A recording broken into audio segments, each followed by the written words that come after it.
today I would like to focus on several very simple but important pieces of advice when filming, or if you are someone watching someone filming, and what not to do when filming.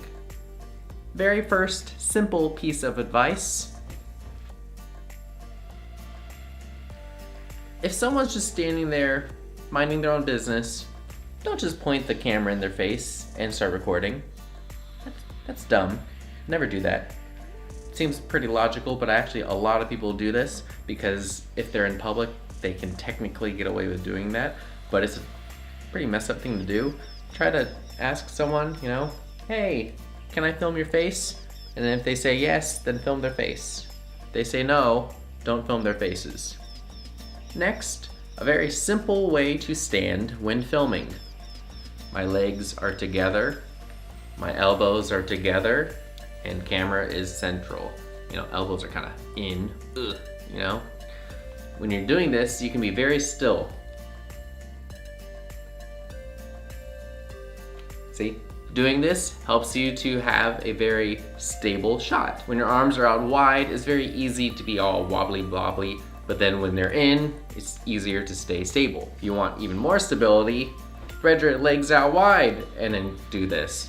Because now your legs are keeping you from bouncing around, whereas here, you can wobble a little bit more.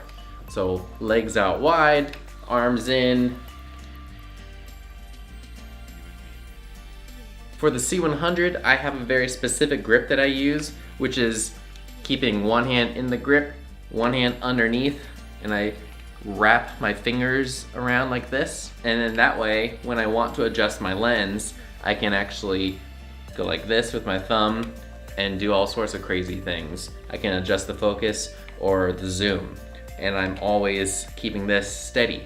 So I can do this kind of stuff.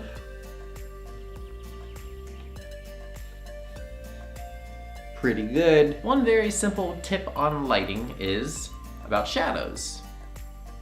There's a light on my face. Now there's a shadow on my face. See where the light is coming from and see where your subject, my face, is, and see the obstruction, my hand, it casts a shadow. It's very, very simple to see when it's something so bluntly obvious.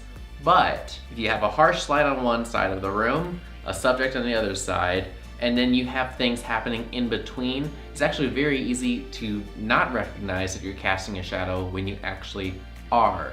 The difficulty with this is when editing, if you're combining multiple shots from that same scene, you can easily see the shadow and the lack of shadow on your subject when you're cutting between takes if there's a lot of movement in between the light and your subject.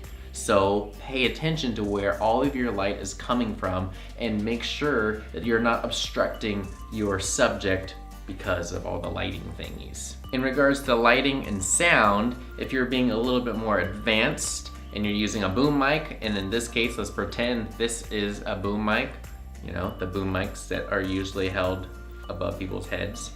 Shadows are incredibly important here. So if there is a very big light here, and my mic was right here going whoop, there would be a shadow on my face because the light is over here and I'm here, and this would cast a shadow here.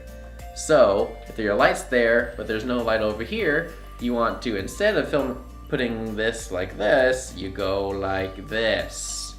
Now there wouldn't be a shadow because there's no light over here. Very, very simple when you think about it, but a lot of times we actually don't think about these types of things if we don't have experience with it. And if we don't have people that have the experience to tell us about things like this.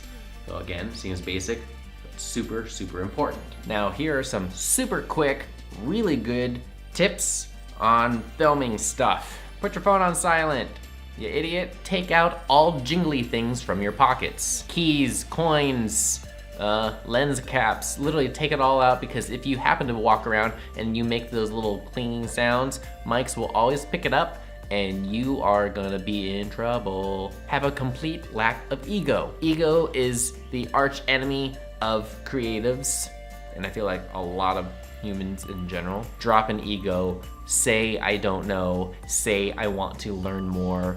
please can you explain this to me? Please can you give me time? Saying positive things like that is not only revealing of your true character, that you're just simply in this to learn, you're trying to improve, but it's also proving that you aren't like a dick, you know? Having proper equipment is really good. In today's day and age, there's so many people using really expensive equipment, and it is hard to keep up with this level of quality that's everywhere.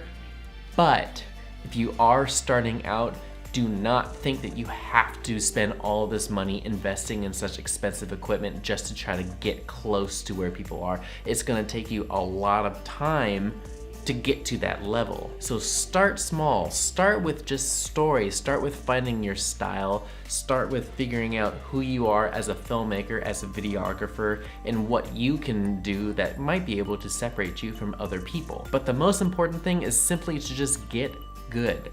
Practice like crazy, research like crazy, test things out, go and ask friends to do practice shoots with you to be your test subjects. Find people that are better than you that can potentially mentor you to show you how to use different pieces of equipment. I'm lucky that now, finally, I have a lot of stuff that I can test out and I can help people to learn more, which makes me really happy. When I was young, I didn't have anyone to show me what to do as a filmmaker, so I had to just figure it out myself.